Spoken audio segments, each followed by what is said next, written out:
Taste the Daily. கல்வி உரிமை சட்டத்தின்படி தனியார் பள்ளிகளில் பயிலும் ஏழை எளிய மாணவர்களின் கல்வி கட்டணத்தை செலுத்தாத ஸ்டாலின் மாடல் அரசுக்கு அதிமுக பொதுச் செயலாளரும் எதிர்க்கட்சித் தலைவருமான எடப்பாடி கே பழனிசாமி கடுமையான கண்டனம் தெரிவித்துள்ளார்.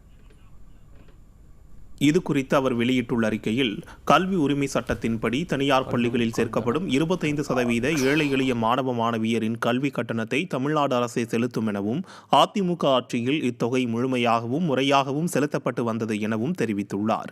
ஆனால் கடந்த 2 ஆண்டுகளாக ஸ்டாலின் மாடல் திமுக அரசு இந்த தொகையை செலுத்தாமல் அலட்சியம் காட்டி வருவதாக கல்வியாளர்களும் பெற்றோர்களும் புகார் தெரிவிப்பதாக அதிமுக பொதுச் செயலாளர் எடப்பாடி கே பழனிசாமி குற்றம் சாட்டியுள்ளார். மேலும் இந்த ஆண்டுக்கான மாணவர் சேர்க்கை இதுவரை துவங்காதது குறித்து பதிலளிக்க ஸ்டாலின் மாடல் திமுக அரசுக்கு சென்னை உயர்நீதிமன்றம் உத்தரவிட்டுள்ளதாகவும், ஸ்டாலினின் மகனான விளையாட்டுத்துறை அமைச்சர் உதயநிதியும் அவரின் ரசிகர் மன்ற தலைவருமான பள்ளிக்கல்வித்துறை அமைச்சர் அன்பில் மகேஷ் பொய்யாமொழியும் சுய புராணங்களை பாடுவதில் தீவிரமாக உள்ளதாகவும் குற்றம் சாட்டினார். இதில் என் ஆட்சியில் விளையாட்டு அமைச்சர் யார் என்று எல்லோருக்கும் தெரியும் என ஸ்டாலின் மார்த்தட்டல் வேறு என அதிமுக பொதுச் செயலாளர் விமர்சித்துள்ளார். 24 மணி நேரமும் முழு கவனமும் ரீல்ஸ்க்கு போஸ்ட் கொடுப்பது உள்ளிட்ட விளம்பர வேலைகளில் மட்டுமே இருக்கும் இவர்கள் செயலில் என்னவாக இருக்கின்றார்கள் என அதிமுக பொதுச் செயலாளர் கேள்வி எழுப்பியுள்ளார். மேலும் பள்ளி மாணவர்களை தேசிய விளையாட்டுப் போட்டிகளுக்கு அனுப்ப தவறியதற்கு காரணமாக இருந்தவர்கள்தானே இவர்கள்.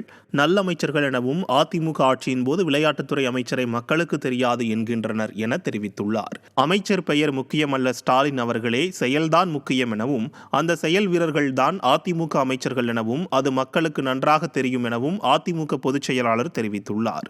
தமிழ்நாட்டின் திறமையான விளையாட்டு வீரர்களுக்கு பாஸ்போர்ட் எடுத்து வெளிநாடு செல்ல வைத்தது அதிமுக அரசு எனவும், பாஸ்போர்ட்டே இல்லாமல் நாச்சியப்பன் பாத்திரக்கடை கோப்பையோடு வந்த நபருடன் போட்டோ ஷூட் எடுத்தவர்கள்தானே நீங்களும் உங்கள் விளையாட்டு அமைச்சரும் என அதிமுக பொதுச் செயலாளர் விமர்சித்தார்.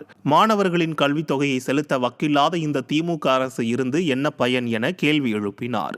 மத்திய அரசின் புதிய கல்விக் கொள்கையை ஏற்க மறுத்ததால் நிதி இல்லை என திமுக அரசு சால்ஜாப்பு சொல்வதாக கல்வியாளர்கள் தெரிவிப்பதாகவும், அதற்கும் இதற்கும் என்ன சம்பந்தம் எனவும், இது மாநில அரசு விடுவிக்க வேண்டிய நிதி, அதை கொடுக்க துப்பில்லாமல் வழக்கம் போல யார் மேலாவது பழியை போட்டு தப்பிக்க முயல்வது இன்னும் எத்தனை காலம் எனவும் அதிமுக பொதுச் செயலாளர் குற்றம் சாட்டியுள்ளார்.